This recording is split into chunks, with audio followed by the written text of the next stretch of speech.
Welcome back for another story time. And as the thumbnail stated, this is Wayman and the Boar. While I'm doing this story time and telling you this extravagant tale of bravery and chivalry, I'm going to just be tagging a little car for a friend of mine, Scoop, Big Scoop. And I may weather it, I don't know, but definitely it'll be tagged by the end of the video. So let's get into the story, Wayman and the Boar. So let's see, how can I start this? This is towards the end of basic training, and we just got through walking 12 miles, road march, rucksacks, all that stuff, equipment. We were setting up for this, I guess, getting ready to do battle. Everyone's kind of just out of it, zoning out. Man, that was the first time I've ever walked 12 miles, and I was about to lose it because I didn't see an end in sight. We was just walking, but that's a whole nother story. So we get to the site. Everyone's drinking water, trying to hydrate.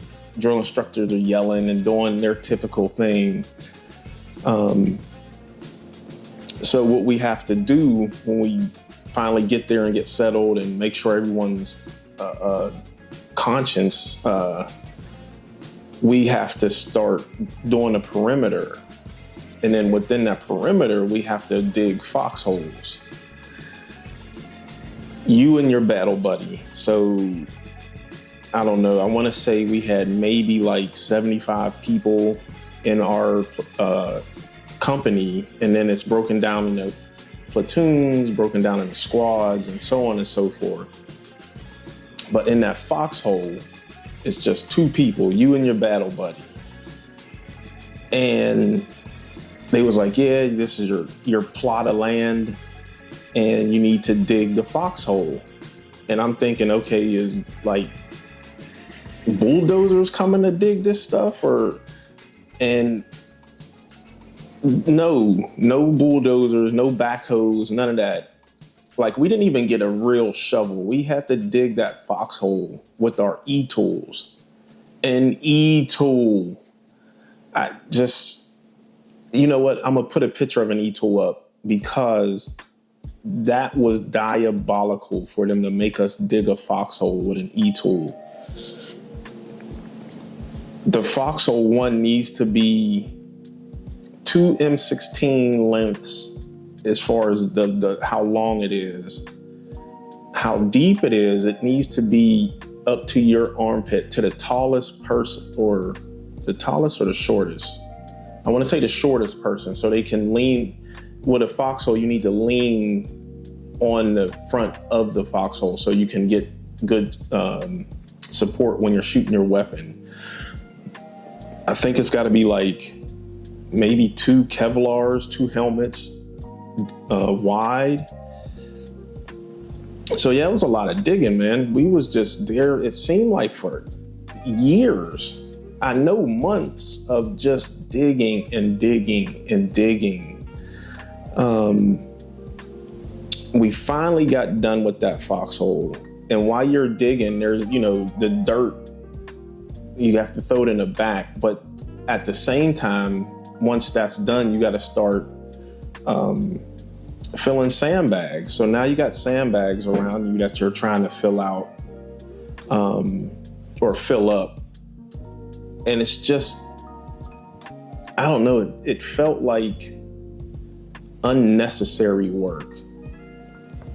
Once the foxhole was almost done, though, they bring you a sheet of 4x8 plywood and a real shovel.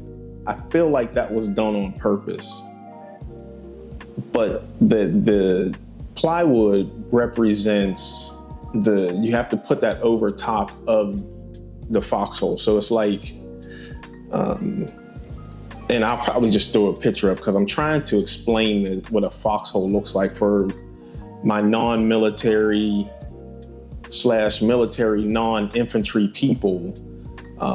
It's a parapet that goes like center of the foxhole. So there's on each side is open, but the parapet, which you're filling those sandbags, and then you put the plywood on top, and then you put more sandbags on top of that plywood. So it's to protect you from like mortar rounds and whatever else, grenades and anything like that. But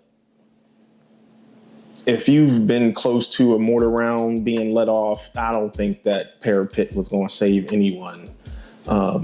As far as grenades, when you're digging that foxhole, you have to dig in the front two corners. You got to dig even deeper. So if someone does throw a grenade in that foxhole, you can hopefully have enough time to kick the grenade in that so you don't get unalived by a grenade. All right, so we're in the foxhole. Now we got to pull guard duty. So the way guard duty works is, I want to say it starts at like 9, maybe 10 p.m., which is 2,200 hours for non-military people. And it goes all the way up to 7 in the morning. So now you're doing shifts, right? Each foxhole starts with the one man. They wake up their battle buddy, and then that last person in that foxhole needs to walk over to the other foxhole and wake the next person up. And the cycle goes until you do a round robin and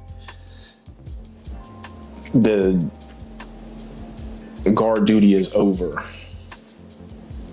I want to say that it was the second or third night.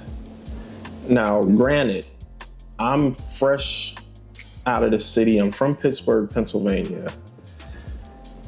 It's super dark. I done seen enough Friday the 13th movies to be like, you know what? The woods is not someplace where I need to be. And that's where I was, out there in the woods looking crazy. Every night I would think something was coming out of the woods. Lo and behold, that second or third, I want to say it was the third night, I heard this rustling from far away. Because at nighttime, it becomes very, what's the word I'm looking for? You can just hear stuff super crisp and clear, like, and as far as Fort Benning is huge, so as far as we walked out 12 miles in the middle of nowhere, you could hear every owl hoot,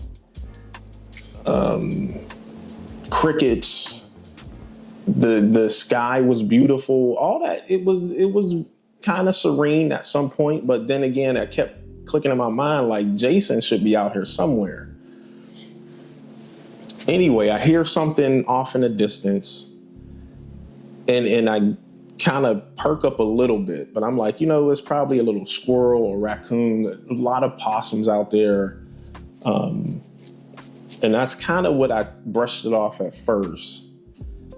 And then it stopped, and then it rustled again, but the rustle was a little closer to my foxhole. And so now I'm super alert, still kind of not in full panic mode, but I was really like, all right, what's going on out here? It stopped again. I don't know, maybe another 30 seconds or so, which seemed even longer time than that for me. But now I could hear the rustling and the footsteps like really, really close. And so now I'm kind of whispering,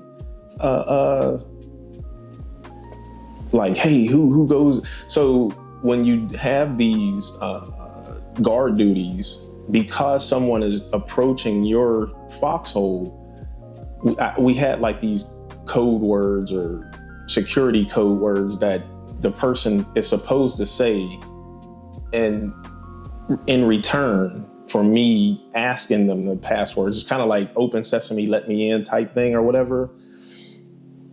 And so now I'm whispering that, but not at like it was a decently volume whisper because it was really close and I couldn't see anything. I could barely see in front of my face. Like if I put my hand out there, I couldn't see my hand.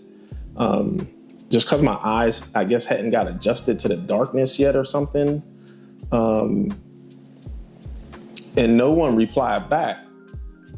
So now I'm getting ready to fix my bayonet to my M16, and it's about to be on because whoever is out there, they're not answering and they about to get this heat.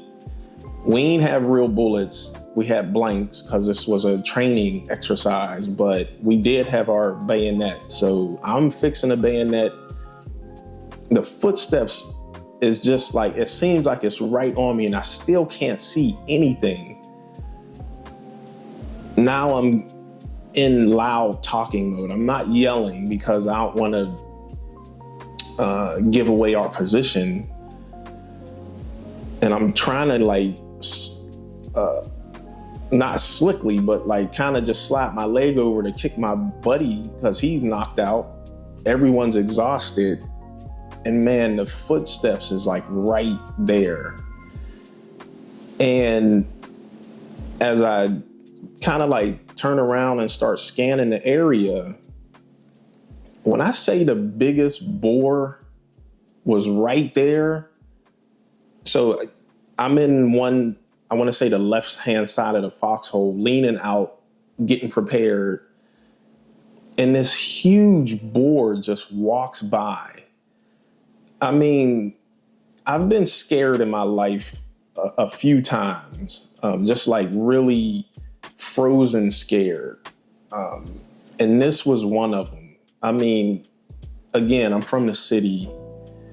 The closest to animals we've ever been to was the zoo or maybe a farm where the animals are still kind of like caged in, cows being milked or something, and the zoo, but like that close to nature. And I could literally touch the boar if I wanted to, but as he walked by, our eyes kind of looked at each other and I felt like he said like, this is my house. What are you doing here? And I thought to myself, you know what, boar, you're right. You do you and I'm gonna do me. And he paused for a second, but he just like, it was a stutter step. And then he just kept going. I'm really glad because boars are like hella dangerous and hella mean. And he just walked on by, minding his business. He didn't care. One thing I'm thinking, like a few more inches over, he'd have just fell into the foxhole with us. And now I'd have been like really yelling and jumping out of there, like shoes and socks getting out of there. Bruh, let's go. And that is Wayman and the bear, or the boar. I was shooken. I was shooketh. So that whole thing goes, and later that morning, I told when I woke him up, my battle buddy, I was like, bruh, a boar just came by. And he was like, oh yeah, they're all out in Georgia and Alabama. And he was explaining all type of shit. And I was like, man, listen, no, we're not doing this. A boar came by and I pretty much shit my pants. I'm just be honest. Like I said, there's a few times in my life that I've been really scared, and that was one of them. The morning came and the drill sergeants were checking on people, yelling. And we had one drill sergeant that was really pretty cool. And I felt like I should share my story with him. And he just laughed and was like, well, at least he ain't stick you. I was like, people just talking about this boar like it's a normal thing. I wish I had a camera or something so I could remember that moment. It was just one of those nature things. I mean, there's all type of stuff out there too. We've been bivouacking and water moccasins kind of just roll up next to you like it ain't nothing. So after a while, I guess you just get used to nature. But yeah, that boar, I was like, nah, there's got to be a better way. Like, why am I out here next to Mother Nature this close? Ugh. Anyway, that's my story and I'm sticking to it. I'm gonna close out with a talking head and wrap this video up. Thank you for your participation, and until next time. All right, so that was it for Wayman and the Boar. That was my experience on my first contact with a wild beast. Yeah, anyway, thank y'all for checking that video out. I'm really enjoying these Storytime stories that I'm sharing with y'all. So I think I'll kind of stick with this for a little bit. There will be layout updates and all that stuff also, but I really like just sharing stories that I've experienced through life. I want to thank my Patreon people. Again, best folks out there. I really, really do appreciate y'all. Just all the support, the continued thoughts and prayers and everything. I hit 7K subscribers, so it's pretty exciting. Just keep going. Thank you. Thank you all. And I'll see y'all next time. Peace. Ooh, whatever they're telling y'all to click it, check it out. And now, peace.